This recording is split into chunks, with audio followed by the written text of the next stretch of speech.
ஓம் ஸ்ரீராம் ஜெயராம் ஜெய் ஜெயராம். குருவாரம் குரு சிந்தனை.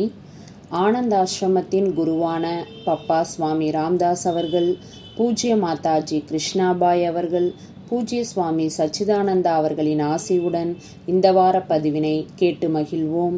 பூஜ்ய சுவாமி சச்சிதானந்தா அவர்களுடைய உள்ளத்தால் உயர்வோம், dive deep and soar high என்ற நூலிலிருந்து சில பதிவுகளை கேட்டு மகிழ்வோம். நூலை பற்றிய சிறிய முன்னுரை. சுவாமி சச்சிதானந்தா தனது உள்ளத்தால் உயர்வோம் எனும் இந்த புத்தகத்தில் வாசகர்களுக்கு ஒரு சிறிய அறையில் அளவற்ற செல்வத்தை கொடுத்துள்ளார். இது வளமானது. ஏனெனில் எது எளிதானது இல்லையோ அதனை சுவாமிஜி எளிதாக்கி தெளிவுபடுத்தி நம்முன் வைக்கிறார். ஆன்மீக பாரம்பரியத்தின் புனித நூல்கள் தத்துவார்த்தமாக மெய்ப்பொருளை உரைக்கின்றன. மனிதர்களை பாதிக்கும் அனைத்து உணர்ச்சிகள் மற்றும் மனோநிலை பரிமாணங்களை சுவாமிஜி இந்நூலில் தெளிவாக தொட்டுள்ளார்.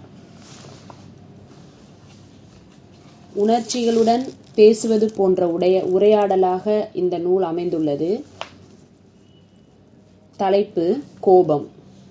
மனோஜ் தனது நண்பர்களாலும் உறவினர்களாலும் அவருடன் வேலை செய்பவர்களாலும் முன்கோபக்காரர் என்று கருதப்படுகிறார். எனவே அவர் பிறரிடம் பேசவே பயந்தனர். மனோஜும் தனது பலவீனத்தை உணர்ந்திருந்தார். இதனால் மற்றவர்கள் எவ்வாறு மகிழ்ச்சியற்று உள்ளனர் என்பதும் அவருக்கு தெரியும். அவர் தனது கோபத்திற்கு ஒரு முற்றுப்புள்ளி வைக்க நினைத்து கோபம் என்பவருடன் மனம் திறந்து பேச தீர்மானித்தார். மனோஜ் கோபத்திடம், நீங்கள் என்னை முட்டாளாக்குகிறீர்கள். கோபம், நீ அவ்வாறு ஏன் நினைக்கிறாய் என்று எனக்கு தெரியவில்லை. ஆனால் நான் உனக்கு உதவியே செய்கிறேன். மனோஜ், எந்த விதத்தில் நீங்கள் எனக்கு உதவுகிறீர்கள்? கோபம், நீ என்னை நண்பனாக ஏற்றுக்கொண்டதால் யாராவது உன்னை தாக்க முற்பட்டாலோ, அவதூறாக பேசினாலோ, அவமதித்தாலோ, கடுமையாக பேசினாலோ அவர்களிடமிருந்து எப்போதும் உன்னை காப்பாற்ற வருகிறேன். என் துணையானது உன்னை ஒரு பெரிய தைரியசாலி போல நினைக்க வைக்கிறது. இப்போது என்னை நீ வெறுக்கின்றாய், ஆனால் நான் உன்னில் ஒரு பாகம். நீ என் நண்பன். மனோஜ், இனியும் நீங்கள் எனக்கு தேவையில்லை. கோபம், உண்மையில் நண்பனாகத்தான் இருக்க வேண்டும் என்று உன்னிடம் வந்தேன். ஆனால் இப்போது நீ எனக்கு அடிமையாகிவிட்டாய். அடிமைகள் சுதந்திரமாக இருக்க முடியாது. மனோஜ், ஆமாம், உங்களை என் நண்பனாக ஏற்றது நான் செய்த தவறு என்று இப்போது உணர்கிறேன். என்னை நீங்கள் அடக்கியே வைத்திருப்பீர்கள் என்று கற்பனையில் கூட நினைத்ததில்லை. போனது போகட்டும். இதற்காக என்ன விலை கொடுத்தாலும் உங்களிடமிருந்து விலகி கொள்ள நான் தீர்மானித்து விட்டேன். கோபம், உன்னிடம் எவ்வித பக்கபலமும் இல்லாமல் எவ்வாறு இதனை செய்ய இயலும்? மனோஜ், பொறுமை மற்றும் பணிவு என்கிற இரு நல்ல மனிதர்களை எனக்கு தெரியும். அவர்கள் எனக்கு உதவுவார்கள். கோபம், ஓஹோ அப்படியா? ஆக என் எதிரிகளை நீ நண்பர்களாக்கி கொண்டாயா? அவர்கள் உன்னிடம் இருக்கும்போது நான் என்னை மறைத்துக் கொள்வதை தவிர வேறு வழி இல்லை. உன்னை நான் எச்சரிக்கை செய்கிறேன், ஜாக்கிரதை. பொறுமையும் பணிவையும் நீ பக்கத்தில் வைத்து கொள்ளாமல் எப்போதாவது தனியாக இருந்தால் தக்க தருணத்தில் நான் உன்மீது பாய்வேன். பிறகு நீ என் பிடியிலிருந்து தப்புவது மிக கடினம். அதே நேரம் உன்னை நான் மிக வலுவாக பிடித்து கொள்வேன். மனோஜ், ஏன் என்னை பயமுறுத்துகிறீர்கள்? கோபம், நான் உன்னை பயமுறுத்தவில்லை. மாறாக நீ தனியாக இருக்க வாய்ப்பளிக்க கூடாது என்பதைத்தான் நான் உனக்கு தெளிவுபடுத்துகிறேன். எப்போதும் பொறுமை, பணிவு ஆகியோரின் துணையுடன் இருக்குமாறு பார்த்துக்கொள்.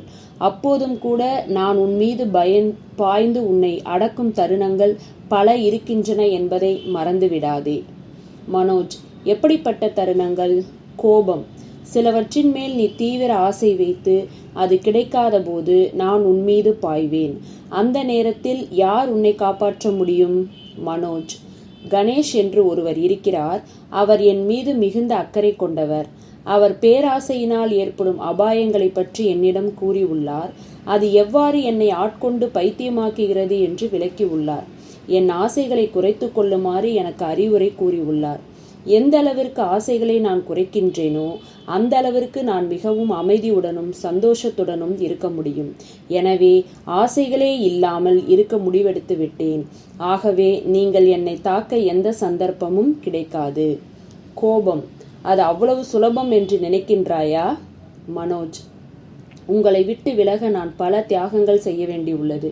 குறிப்பாக புலன்களால் அனுபவிக்கும் பொருட்கள் மீது கொண்ட அளவு கடந்த ஆசை, பொருட்களை உடைமையாக்குவதில் ஆசை, பதவி அதிகாரத்தில் ஆசை, மற்றவர்களிடம் ஆதிக்கம் செலுத்துவதில் ஆசை, அரசியலில் ஒரு பெரிய இடத்தை பெற ஆசை, இவை போன்ற ஆசைகளை அடக்குவதற்கு பல தியாகங்களை நான் செய்ய வேண்டும்.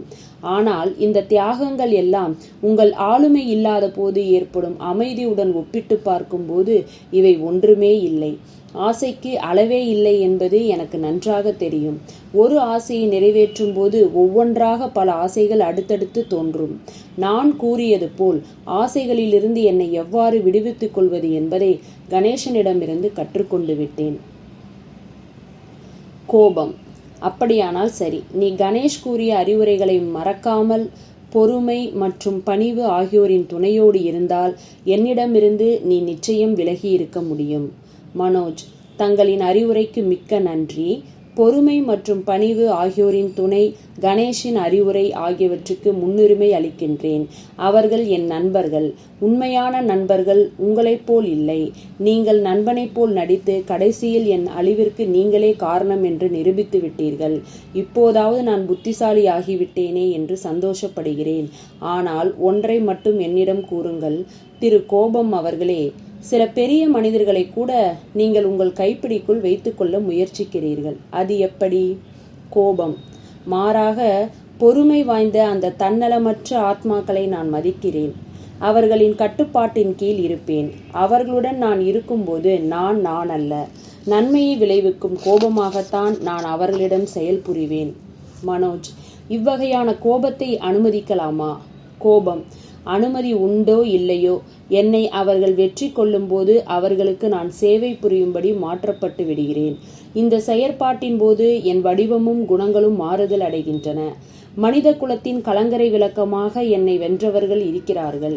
யாரெல்லாம் தவறான பாதையில் செல்கிறார்களோ அவர்களை சரி செய்வதற்காக அந்த பெரிய மனிதர்கள் என்னை பயன்படுத்துவார்கள்.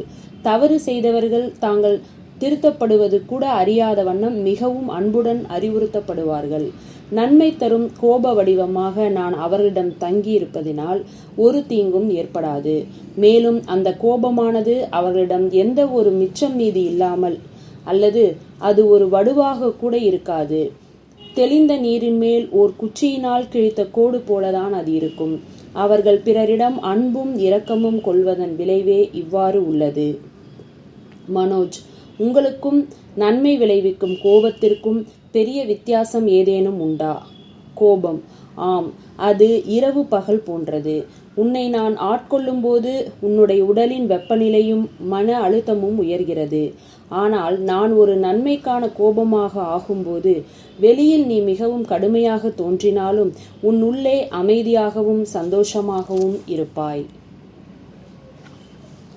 அடுத்த தலைப்பு சுயநலம். ராமு, மக்கள் உங்களுக்கு இத்தகைய பெயர் வைத்திருக்கிறார்களே, உங்களுக்கு வெட்கமாக இல்லையா? சுயநலம். நான் எதற்காக வெட்கப்பட வேண்டும்? நான் என்ன செய்கிறேன் என்று எனக்கு தெரியும். ராமு, நீங்கள் உங்களிடமும் உங்கள் உற்றார் உறவினர்கள் மற்றும் உங்கள் நண்பர்கள் மீது மட்டும் அக்கறை காட்டுகிறீர்கள். அதனால் இவ்வாறு பெயர் வைத்துள்ளார்கள். சுயநலம். எல்லோரையும் போல் நான் என்னையும் என்னை சார்ந்தவர்களையும் பாதுகாக்க வேண்டித்தான் இவ்வாறு செய்கிறேன் என்று உனக்கு தெரியாதா? ராமு, மற்ற எல்லோரும் அவர்களின் உற்றார் உறவினர் மற்றும் தங்களையும் நன்றாக கவனித்துக் கொள்கின்றனர். இருந்தாலும் மற்றவர்களுக்கு தேவைப்படும் போது தாராளமாக அவர்கள் உதவி செய்கிறார்கள். நீங்கள் யாருக்காவது அவ்வாறு உதவுகிறீர்களா? சுயநலம். உதவியா? நான் ஏன் மற்றவர்களுக்கு உதவ வேண்டும்? ராமு, பிறருக்கு எவ்வளவு முடியுமோ அவ்வளவு உதவ வேண்டியது நம் கடமை. மக்கள் பொருட்களின் பற்றாக்குறையால் அவதிப்படும் போது நீங்கள் அந்த பொருட்களை பதுக்கி வைத்து கொண்டு அவர்களை வேடிக்கை பார்ப்பதை நான் அறிவேன். சுயநலம். இது போன்ற வார்த்தைகளை எல்லாம் நான் நம்ப மாட்டேன். ராமு, தங்கள் பலவீனத்தை புரிந்து கொண்டு அதனை சரி செய்து கொள்ளவே இவ்வாறு சொல்லப்படுகிறது. மற்றவர்கள் பசியால் வாடும்போது பொருட்களை பதுக்கி வைத்துக் கொள்வதால் நீங்கள் என்ன நன்மையை அடையப் போகிறீர்கள்? சுயநலம். என்னையும் என் குடும்பத்தாரையும் பாதுகாப்பதை தவறு என கூறுகிறாயா? ராமு, இல்லை. குடும்பத்தை பாதுகாப்பது என்பது தவறானதல்ல. ஆனால் மற்றவர்களிடமும் நீங்கள் கனிவாக நடந்து கொள்ளலாமே. மாறாக இப்போது நீங்கள் என்ன செய்கிறீர்கள் என்றால், தாகத்தால் வாடும் ஒரு ஏழை மனிதனிடம் ஒரு குவளை தண்ணீருக்கு 100 ரூபாய் தருமாறு கேட்கிறீர்கள். அந்த ஏழையால் அவ்வளவு பணம் தர இயலாது என்பதால் அவனுக்கு தண்ணீர் தர மறுக்கிறீர்கள். உண்மையில் இது ஒரு கொடிய செயலாகும். சுயநலம். எதற்காக என்னை கொடியவன் என்று கூற வேண்டும்? நான் யாருக்கும் உதவி செய்ய தேவையில்லை. நான் கவனித்துக் கொள்ள எனக்கென்று ஒரு குடும்பம் உள்ளது. ராமு. சட்டப்பூர்வமாக நீங்கள் கட்டுப்பட தேவையில்லை. ஆனால் தர்மப்படி நீங்கள் கட்டுப்பட வேண்டும். உங்களை சுற்றிலும் உள்ள மக்கள் எப்படி துயரப்படுகிறார்கள் என்று பாருங்கள். ஒரு வயதான விவசாயியை பற்றி கூறுகிறேன், கேளுங்கள். ஒரு முறை அந்த பகுதியில் அரிசிக்கு பஞ்சம் வந்ததால் மக்கள் எல்லோரும் பசியால் வாடினர். அந்த நேரம் பார்த்து அந்த விவசாயி அரிசி மூட்டையை பதுக்கினான். அதன் விலை ஏறுவதற்கு காத்திருந்தான். எனவே அவனிடம் இருந்த அரிசி மூட்டையை வெளிவிடவில்லை. அவன் தன்னை சுற்றியுள்ள மக்களுக்கு எந்த விதத்திலும் உதவவில்லை. மாறாக அவன் ஸ்ரீமத் பாகவதத்தை படித்துக் கொண்டும் பக்தியை பற்றி பேசிக்கொண்டும் இருந்தான். மக்களிடம் அன்பாக இருக்காமல் வெறும் வேதாந்தங்களை மட்டும் பேசுவதால் என்ன பயன் என ஒரு நாள் அந்த விவசாயியிடம் நான் கேட்டேன். அவ்வாறு கேட்டது அந்த விவசாயிக்கு பிடிக்கவில்லை. சிறிது நாட்களுக்கு பின் பசியும் கோபமும் கொண்ட கூட்டம் அந்த விவசாயியின் கிடங்கில் இருந்த அரிசி மூட்டைகளை சூறையாடியது. கடைசியில் அவன் அனைத்தையும் இழந்தான். சுயநலம். தர்மப்படி பார்த்தால் நான் என்னையும் என்னிடம் நெருக்கமானவர்களை மட்டும்தான் பாதுகாக்க வேண்டும். ராமு. நீங்கள் கூறியதையே திரும்ப திரும்ப கூறுகிறீர்கள். எல்லோரும் உங்களைப் போலதான் செய்கிறார்கள். ஆனால் தேவைப்படும் நேரங்களில் பிறருக்கும் உதவி செய்ய கடமைப்பட்டவர்களாகவும் அவர்கள் இருக்கிறார்கள். சுயநலம். யார் இதை தீர்மானிப்பது? ராமு. என்னை மன்னித்து விடுங்கள். நான் உங்களை திருத்த முயற்சித்தேன். நீங்கள் மாறுபட்ட எண்ணங்களை கொண்டுள்ளீர்கள்.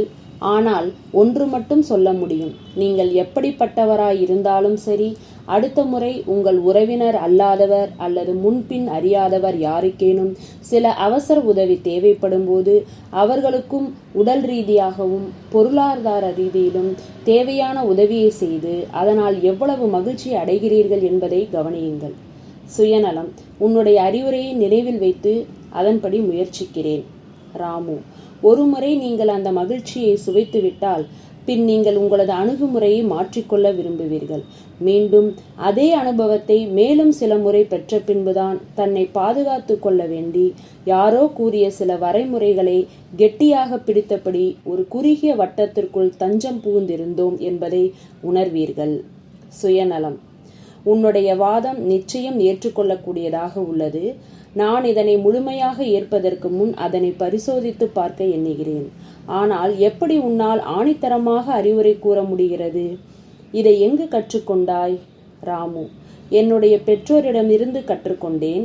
அவர்களின் சுயநலமின்மையும் பெருந்தன்மையும் எவ்வாறு அனைவராலும் அவர்கள் மேல் அன்பு கொள்ள செய்தது என்பதை நான் கண்ணார கண்டுள்ளேன். அதனால்தான் ஆணித்தரமாக கூற முடிந்தது. இக்கருத்துக்களை நம் அன்றாட வாழ்வில் கடைபிடிக்க பப்பாவின் அருளையும் பூஜ்ய மாதாஜியின் அருளையும் பூஜ்ய சுவாமி சச்சிதானந்தா அவர்களின் அருளையும் வேண்டி சத்குரு சிந்தனையை நிறைவு செய்வோம்.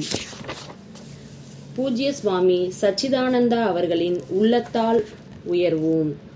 Dive deep and soar high என்ற புத்தகத்தை வாசிக்க விரும்புவர்கள் ஆனந்தாஷ்ரம் இணையதளமான www.anandashram.org ஆர்டர் செய்து புத்தகத்தை பெற்றுக்கொள்ளலாம், படித்து மகிழலாம், மற்றவர்கள் பயனடைய பகிர்ந்து உதவலாம். ஓம் ஸ்ரீராம் ஜெயராம் ஜெய் ஜெயராம்.